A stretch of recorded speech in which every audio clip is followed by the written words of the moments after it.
Depuis 1939, les nazis mènent secrètement un programme d'euthanasie. Cela deviendra leur coup d'essai pour savoir comment se rendre coupable de tuerie sans perturber le peuple allemand.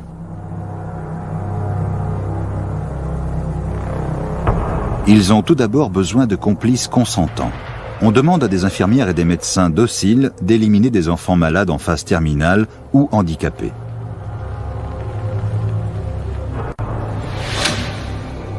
Le stade suivant est de duper les gens qui pourraient être en désaccord. Il est dit aux parents que leurs êtres chers sont envoyés dans des institutions pour y être traités. Enfin, ils ont besoin d'une méthode d'assassinat, silencieuse et discrète. Ils choisissent le meurtre par injection létale. Environ 5000 enfants innocents sont tués. Leur seul crime, être malade ou handicapé. La vérité est dissimulée par de faux certificats de décès imputant la rougeole ou la pneumonie. En quelque sorte, Hitler a fait un essai pour voir ce qu'il pourrait faire en toute impunité avec le peuple allemand. Le régime se mit à accélérer le programme en visant des dizaines de milliers d'adultes handicapés au sein d'institutions à travers l'Allemagne. Augmenter le nombre signifie avoir plus de médecins, et certaines personnes doutent de la légalité du procédé. C'est un problème qui est rapporté au Führer en personne. Ainsi, Hitler a écrit et signé une note, ce qu'il faisait rarement. Elle disait aux personnes de la chancellerie en rapport avec la profession médicale que c'était une politique qui pouvait être suivie en toute légalité.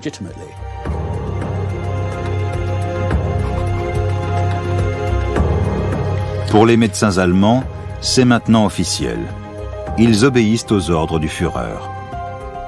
Ils se disent à eux-mêmes que c'est la culture nouvelle. C'est l'environnement, la conventionnelle route vers l'enfer. Un département secret, appelé la T4, est mis en place pour organiser le projet. Afin de tuer silencieusement et rapidement, ils ont besoin de nouvelles techniques. Ce que les hommes de la T4 ont imaginé, c'est une salle de douche. Sauf que ces tuyaux et ces pommeaux ne font pas couler d'eau. Ils déversent un gaz mortel, le monoxyde de carbone. En bien des façons, le programme d'euthanasie représente l'absolue bestialité du régime nazi. Les dizaines de milliers d'adultes présentant des tares ou des handicaps sont assassinés de cette manière. C'est un programme ahurissant, parce que tous ceux qui étaient impliqués savaient ce qu'il se passait. Ils acceptent l'euthanasie comme étant légitime. Le fait qu'un Allemand tue un autre Allemand est légitime. Le gouvernement français a-t-il accouché d'un nouveau scandale? Le Rivotril, sous forme injectable, est mis en cause suite à la publication d'un nouveau décret paru au journal officiel le 29 mars dernier et passé presque inaperçu. En d'autres termes, le Rivotril, un antiépileptique à la base, peut être prescrit à tout patient atteint du coronavirus, en difficulté respiratoire, soins palliatifs et ne pouvant être admis en réanimation. Tout médecin est susceptible de prescrire ce traitement, entièrement pris en charge par l'assurance maladie. Le problème est le suivant, les effets indésirables sont particulièrement accrus chez les personnes âgées, dont une, irréversible, l'arrêt respiratoire. L'injection intraveineuse entraîne cet arrêt respiratoire complet en douceur, c'est-à-dire la mort du patient. Une nouvelle affaire qui suscite déjà de vives polémiques et émotions. Ce décret a été signé par la main du Premier ministre ainsi que celle du ministre de la Santé. L'intensité de l'épidémie du coronavirus place certains soignants face à des patients dont l'état peut s'aggraver brusquement, conduisant à une fin de vie très rapide. Les professionnels des soins palliatifs se mobilisent pour former leurs collègues. Plusieurs médecins sont déjà montés au créneau, comme le docteur Simoni. Les soins palliatifs ont pour mission d'améliorer la qualité de vie des patients atteints d'une maladie évolutive grave ou mettant en jeu le pronostic vital ou en phase avancée et terminale. Ils n'ont pas vocation à accélérer un tri barbare et arbitraire de patients par des médecins à qui on aurait refusé en amont les moyens du diagnostic et du traitement. En ces temps où les services de réanimation sont surchargés, le débat fait rage. Doit-on laisser mourir les patients sous nos yeux ou doit-on adoucir leur mort? Bonsoir à tous. Ce matin, j'ai pris connaissance de cette information concernant l'usage banalisé du Rivotril. C'est une information des plus dérangeantes pour moi et c'est un doux euphémisme. Je n'aurai qu'une seule question à poser. Comment se fait-il que certains gouvernants français aient réussi si vite à donner aux médecins généralistes de ville l'autorisation officielle de pouvoir prescrire la mort sûre avec le Rivotril, alors que, parallèlement, et depuis le temps, ils persistent à interdire à ces mêmes médecins de ville de pouvoir prescrire la vie, quand bien même elle serait hypothétique, grâce à la quinine, qui est une molécule connue et vieille comme le monde. Nous, médecins, nous ne sommes pas uniquement des médecins du corps, nous sommes également des médecins de l'âme. Ne tombons pas dans le piège de ces gens-là qui, sous couvert de nous obliger à répondre dans l'urgence à des grandes questions existentielles, cherchent en fait à nous faire collaborer à leur froide arithmétique dépourvue d'âme et de cœur. Mais la vérité à propos des assassinats commence à filtrer. Bien entendu, graduellement, la population habitant dans les environs de ces institutions a commencé à se rendre compte qu'il se passait quelque chose d'anormal. Les gens ont commencé à s'inquiéter. D'autres proches qui seraient malades pourraient être les prochaines victimes. Les gens commencent à parler un peu partout. Nos soldats blessés seront-ils traités de la sorte? L'Église catholique fait remonter la peur de la population et tient tête au régime. Le célèbre évêque von Galen a donné un sermon dans lequel il a dénoncé ce programme. Non sur la base que forcément c'est immoral de tuer des gens, mais sur la base que l'on tuait des Allemands. Il a insisté sur l'idée que c'étaient nos compatriotes, les membres de nos familles. Le tollé prend tant d'ampleur que, chose rare, Hitler est forcé de lâcher du lest publiquement en mettant officiellement fin à sa campagne d'euthanasie en Allemagne.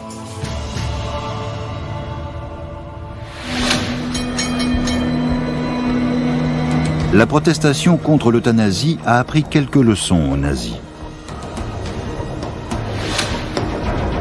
En premier, si leur politique raciale menace les familles allemandes, l'opinion publique ne suivra pas.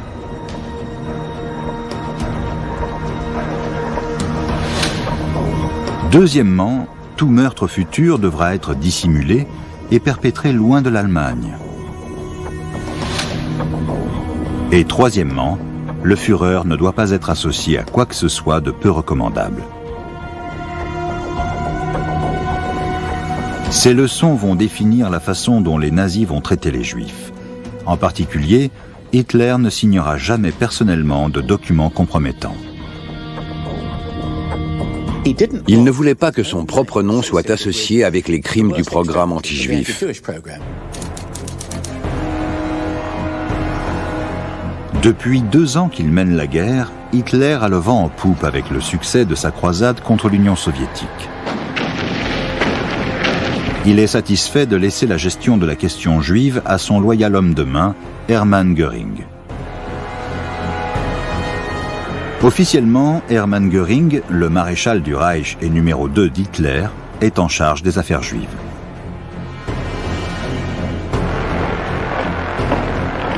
Mais en réalité, ce seront les fanatiques SS d'Hitler sélectionnés pour leur dévotion à la cause nazie qui mettront en œuvre la solution finale. Leur leader est Heinrich Himmler, membre du parti depuis les années 20. Il partage avec Hitler sa détermination à débarrasser l'Allemagne des Juifs. Et son bras droit, le général SS Reinhard Heydrich, est encore plus terrifiant. Il a trouvé en son subordonné Heydrich l'homme parfait pour mettre à exécution la destruction de tout un peuple. En tant que chef de la sécurité des forces nazies, Heydrich est un des hommes les plus craints d'Allemagne. Si on avait donné à Hitler un morceau de papier en lui demandant qu'il y dessine le nazi parfait, je crois qu'il aurait probablement dessiné Reinhard Heydrich. Il était grand, il était blond, il était athlétique. C'est un homme aux nombreux talents. Un champion d'escrime, un pilote de guerre, un talentueux violoniste, mais c'est avant tout un nazi fanatique. Il avait toutes les caractéristiques pour être un super-héros nazi. Heydrich est réellement l'étoile montante de la machine nazie d'élimination raciale. Depuis 1939, Heydrich a fait des ravages dans les territoires conquis à l'Est. Ces redoutables brigades d'intervention, les Einsatzgruppen, ont massacré des milliers de juifs polonais. Ceux qui ont survécu sont parqués dans des ghettos. Près de 3 millions de juifs attendent leur funeste destin dans des conditions affligeantes. Puis les meurtriers SS d'Heydrich suivent les troupes allemandes en Union soviétique, avec pour mission de détruire les juifs. Des nouvelles des massacres d'Heydrich à l'Est commencent à filtrer au pays, en Allemagne. Chère Anna, hier soir, 150 juifs ont été abattus dans cette ville. Des hommes, des femmes et des enfants ont tous été liquidés. Ne te fais pas de soucis, ça devait être fait. Mais n'en parle à personne. Des milliers d'Allemands savent à présent ce qui se passe à l'Est. Mais ils ne font rien. Cela confirme ce que les nazis ont appris du programme d'euthanasie. Ils peuvent s'en tirer s'ils tuent des juifs loin des yeux de leurs compatriotes. Il y avait une rumeur qui commençait à se répandre à l'intérieur de l'Allemagne nazie. Il y a des secrets trop grands pour le rester totalement. Heydrich manigance une attaque de plus grande envergure contre les Juifs. Il a besoin pour cela d'une approbation supérieure. Il ne peut l'obtenir d'Hitler qui veut garder son implication secrète. Alors, Heydrich se tourne vers quelqu'un d'autre et rédige un des documents les plus importants dans l'histoire de la solution finale.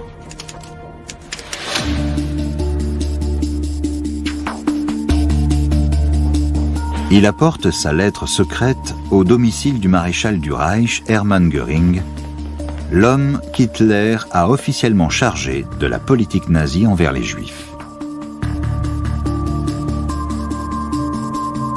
Ce qu'Heydrich désire, c'est la signature de Göring l'autorisant à élaborer un plan dévolu à la solution finale concernant la question juive. C'est le cachet d'approbation dont il a besoin.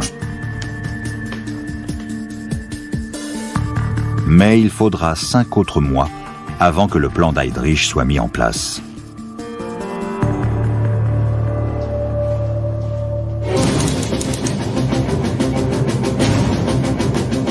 Pendant ce temps-là, les troupes d'Hitler avancent de plus en plus loin en Union soviétique. Loin des yeux du peuple allemand, les sections de tueurs d'Heydrich intensifient les massacres de Juifs. Ils cherchent la manière la plus efficace de commettre des tueries. Pour l'instant, ils n'en sont encore qu'au fusil. Bientôt, les SS mettent au point une sinistre routine. Les Juifs sont réunis, puis amenés en un lieu isolé d'exécution. Les premiers arrivés sont forcés à creuser une fosse. Ce qui se passe ensuite est révélé dans ce film amateur, tourné en Lettonie par un soldat allemand. Un groupe de Juifs est aligné dans l'immense tombe, puis fusillé. Puis un autre groupe est amené, une couche par-dessus une autre. Les nazis appellent cela la boîte de sardines. On voit ici l'intensification massive de la politique d'extermination des Juifs. Dans les faits, on peut affirmer qu'il se déroule déjà là une Shoah par balle des Juifs soviétiques. Les pires massacres ont lieu en Ukraine, dans le ravin connu sous le nom de Babi Yar. En seulement 2 jours, 33 000 personnes y sont tuées. Tandis qu'Heydrich accroît les massacres, il comprend qu'il n'a pas assez de ces tueurs SS. Il a besoin de nouvelles recrues. Il existe des preuves qu'il y avait une certaine résistance à prendre part aux tueries, plus qu'il n'avait pu y en avoir dans les Einsatzgruppen. C'était un vrai défi à relever. Mais grâce à l'effet anesthésiant de l'alcool, qui était distribué gratuitement, ils arrivaient à ce que les soldats surmontent leur réticence à voir un grand nombre de personnes tuées. Mais Heydrich sait que ces tueries laissent des marques sur ces hommes. La plupart de ces hommes sont rapidement devenus horriblement inquiets et perturbés. Et c'est principalement cette expérience qui pousse Himmler et Heydrich à chercher d'autres moyens de tuer un grand nombre de personnes. 34% des professionnels de santé, 34% sont à l'origine d'une contamination. Enfin, c'est quand même un chiffre assez énorme, Lydia Guérou. Et moi, je trouve ça scandaleux que les soignants ne veulent pas se faire vacciner. Ils sont au contact de personnes qui sont malades, qui sont vulnérables dans les hôpitaux, dans les EHPAD aussi, et parfois en libéral. Vous avez toutes les personnes âgées ne sont pas dans les EHPAD, et donc ils sont ceux qui peuvent transmettre la Covid à ces populations. Je trouve que c'est un manque de responsabilité de leur part. Et quand on est un soignant, on croit en la science, on croit au vaccin, et donc leur devoir, c'est de se faire vacciner pour protéger ceux ils sont au contact des malades. Ils doivent se protéger, ils doivent se faire vacciner. Moi, je trouve qu'il y a quelque chose qui est totalement incohérent dans cette défiance vis-à-vis du vaccin et de la science, et ça relève de l'irresponsabilité. Il y a quelques mois, on les applaudissait à nos fenêtres à juste titre, et ils demandaient plus de matériel, des masques, des combinaisons pour pouvoir être protégés. Aujourd'hui, on a quelque chose qui peut les protéger et protéger de la contamination des personnes qui sont malades, vulnérables, et ils le refusent. C'est un message qu'ils envoient à la société qui n'est pas très bon, et je crois que s'ils ne vont pas vers la vaccination, il va falloir les obliger.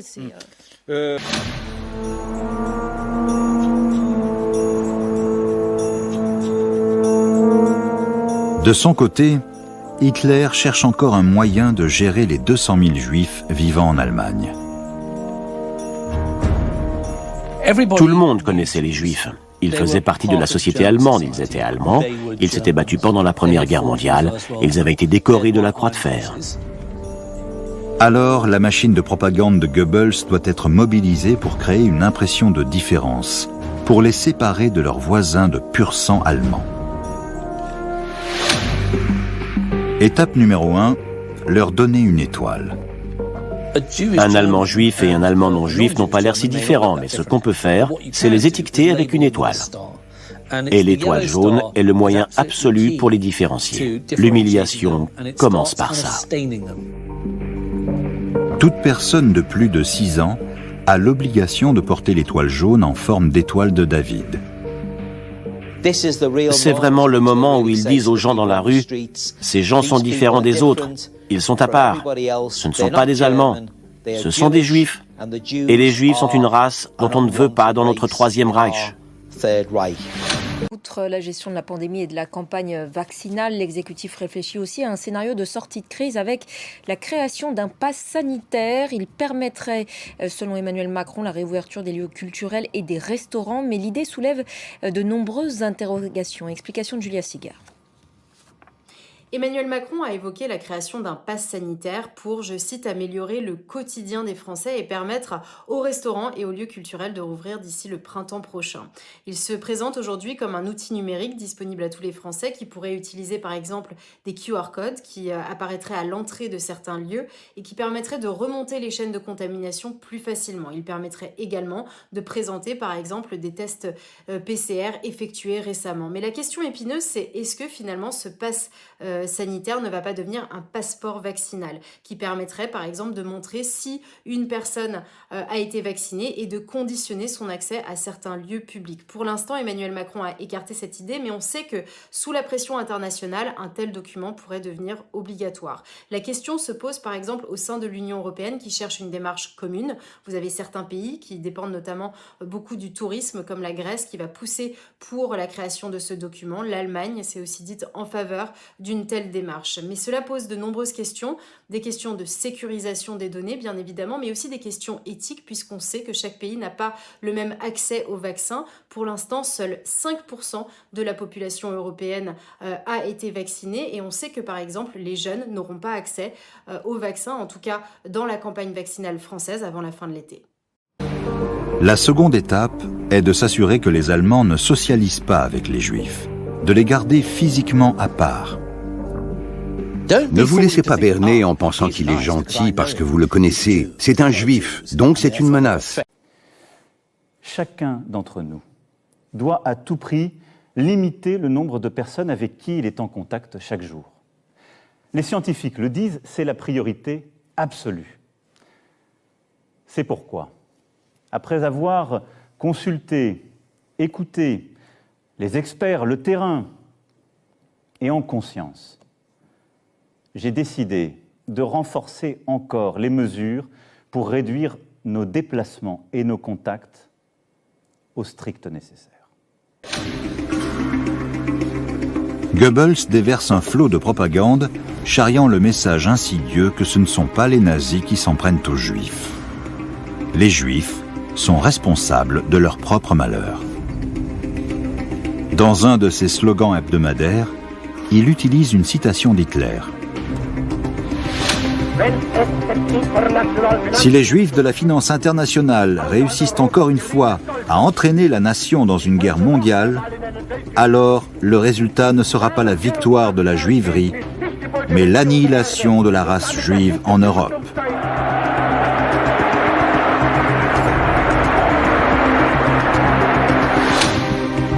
C'est un magistral discours de propagande.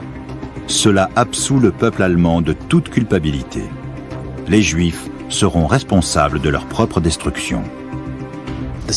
La réussite la plus dérangeante de Goebbels, c'est le principe du bouc émissaire. Il polluait les esprits d'une nation. Les soignants, c'est pas la population en général. Les soignants, ils sont au contact de malades et ils ont vraiment un devoir d'exemplarité et une responsabilité. Donc, quand il y a ce type de discours, la population va se dire, bon, bah, si les soignants, ceux qui savent, ceux qui voient ce qu'est la réalité de la maladie, ne se vaccinent pas, pourquoi nous allons nous faire vacciner? Je pense qu'il y a une partie des soignants qui est un peu pénétrée par les thèses complotistes et il y a un côté gilet jaune quelque part aussi dans ce refus. Ils ne croient pas en l'autorité de la pensée médicale et scientifique. Ils ont une défiance envers le politique et ils utilisent aussi peut-être, pour certains d'entre eux, cette crise de la Covid pour avoir des revendications syndicales, pour avoir plus de moyens. Et je trouve que c'est assez sinistre, très malvenu de faire ça à ce moment-là, parce qu'il y a des vies qui sont en jeu. Et je voudrais rappeler quand même que dans le cas des EHPAD, il y a un moment, les familles ne pouvaient plus aller voir leurs parents, leurs grands-parents dans les EHPAD. C'était complètement fermé, c'était complètement bunkerisé. Et les seuls qui avaient accès aux EHPAD, c'était des soignants. Et il y a quand même eu des clusters et des contaminations dans les EHPAD. Donc c'est arrivé par les soignants. C'est pour ça que je dis qu'il y a vraiment un devoir d'exemplarité et il y a une responsabilité qui est très forte. Et moi, je suis vraiment scandalisée quand j'entends des discours de rejet du vaccin. On ne peut pas se le permettre parce que la population écoute et les gens vont être également dans un rejet du vaccin. Doucement, mais sûrement, les nazis préparent les citoyens allemands à accepter la suppression des 200 000 juifs qui sont encore leurs voisins.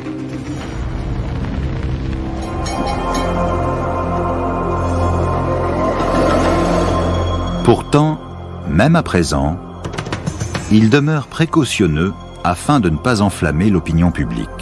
La vaccination doit se faire de manière claire, transparente, en partageant à chaque étape toutes les informations, ce que nous savons comme ce que nous ne savons pas. Et je veux aussi être clair, je ne rendrai pas la vaccination obligatoire.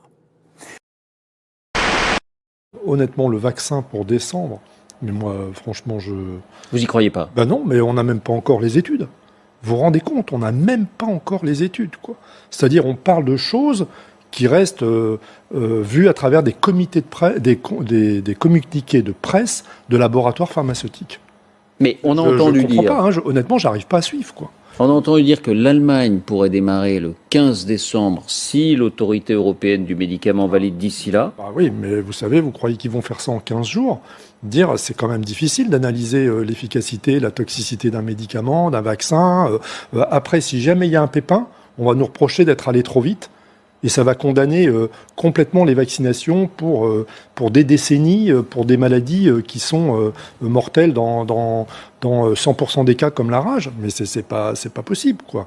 Donc je trouve qu'il y a là encore un excès de précipitation, même si je suis bien conscient de la gravité de la maladie, hein, attention, mais il y a quand même un excès de précipitation. Et moi, je n'ai toujours pas vu les études publiées de toxicité et d'efficacité des 2 vaccins dont on parle le plus, le vaccin américain et le deuxième vaccin américain. On ne peut pas rendre le vaccin obligatoire. Non, ça va devenir contre-productif. Et en plus, vous savez, c'est un vaccin d'un type unique. C'est un vaccin révolutionnaire. Il n'y a aucun vaccin de ce type existant à l'heure actuelle nulle part dans le monde. Donc c'est un nouveau type de vaccin. Donc le Covid va permettre d'expérimenter, entre guillemets, un nouveau type de vaccin révolutionnaire qu'on n'a jamais utilisé, c'est-à-dire des vaccins à base de matériel génétique, ARN ou ADN. Ça n'a jamais été fait. Donc, voilà.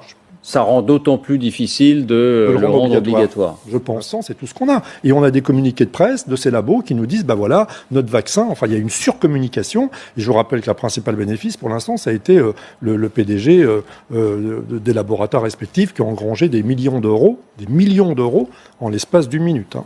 Non, mais c'est très intéressant. Un confinement partiel dans quelques semaines, mais on doit pouvoir l'éviter. Il faut que nous tenions... Je sais quoi un confinement partiel pour bien comprendre. C'est-à-dire de fermer un département ou de fermer une agglomération. Il faut tenir jusqu'au vaccin.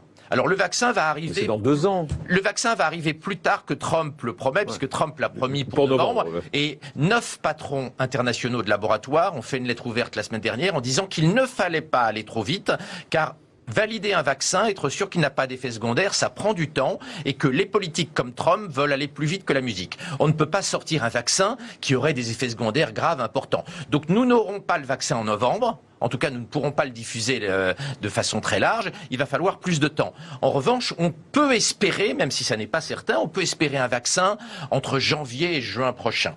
Donc le tout, c'est d'atteindre le moment où on pourra vacciner les gens les plus fragiles, parce qu'il ne serait pas raisonnable de vacciner 100% des Français. On va vacciner les gens âgés et les gens à risque. Et s'ils veulent se vacciner, parce que ça c'est quasiment un autre débat. Ça peut être obligatoire.